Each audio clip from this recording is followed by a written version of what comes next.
1 साल बीत चुका था। ढोलकपुर वापस शांत था। गांव के लोग फिर से खुशी से जीने लगे थे।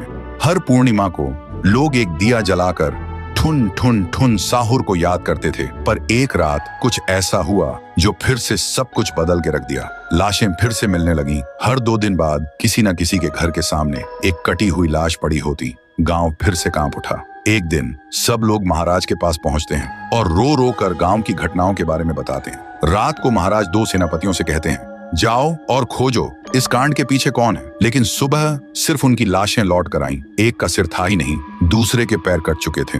महाराज समझ गए कुछ तो लौट आया है, कुछ जो सिर्फ मौत का खेल खेल रहा है। और फिर कहते हैं, अब इस जंग का सामना मुझे ही करना होगा। उसी रात महाराज चुपके से गांव में आते हैं और एक पेड़ के पीछे खुद को छुपा लेते हैं। और ठीक रात के 2:30 बजे अचानक कहीं से धुआं छा जाता है और उस धुएं के अंदर से एक आवाज आती है,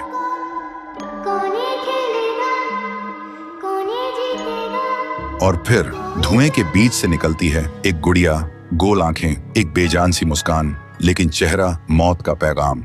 वो गुड़िया एक घर के गेट तक जाती है और बच्चों जैसा एक गाना गाने लगती है। उसके गाने की आवाज सुनकर एक आदमी बाहर आता है और अगले ही पल वो गुड़िया उसका सिर चबा जाती है। वो आदमी तड़प तड़प के वहीं जमीन पर गिर जाता है। महाराज सब कुछ देखते हैं। उनकी आंखें भर जाती हैं। उन्हें समझ आ जाता है इसके सामने जाना मतलब खुद का अंत लिखना है। अगली सुबह गांव के लोग इकट्ठा होते हैं। महाराज कहते हैं, ये पिछले भूत से भी ज्यादा डरावनी है।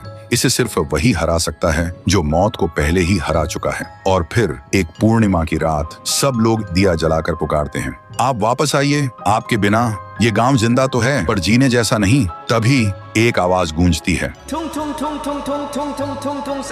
और उसी देह की आग से एक जलता हुआ पेड़ बनने लगता है और उसी पेड़ में से ठुन ठुन ठुन साहुर निकलता है। तभी फिर से वही धुआं छा जाता है और उसके साथ ही एक आवाज। सब लोग घुटनों के बल गिर जाते हैं और कांपती आवाज में बोलते हैं, हमें बचाइए, वो आ गई है। ठुन ठुन ठुन साहुर एक जोरदार जंप करता है और सीधा उस धुएं में घुस जाता है और शुरू होती है एक आखिरी जंग। ठुन ठुन ठुन साहुर और गुड़िया की। जमीन कांपने लगती है, आसमान से बिजली गिरती है और जब धुआं हटता है तो दिखाई देता है गुड़िया बिखर चुकी थी। हाथ अलग, सिर अलग, पैर अलग। और तब से गांव में फिर से एक नई सुबह हुई। महाराज मुस्कुराए, गांव वाले जीने लगे और उस दिन के बाद ठुन ठुन ठुन साहुर सिर्फ एक भूत नहीं रहा, गांव का रक्षक बन गया। लेकिन उसी रात कुछ ऐसा हुआ जो किसी को भी पता नहीं चला। गुड़िया का सिर, हाथ, पैर अपने आप जुड़ने लगे थे और फिर वो वहां से चली गई। तो दोस्तों, अगर आप देखना चाहते हैं पीहू वर्सेस गुड़िया तो इस वीडियो को 1 लाख लाइक्स तक पहुंचा दो।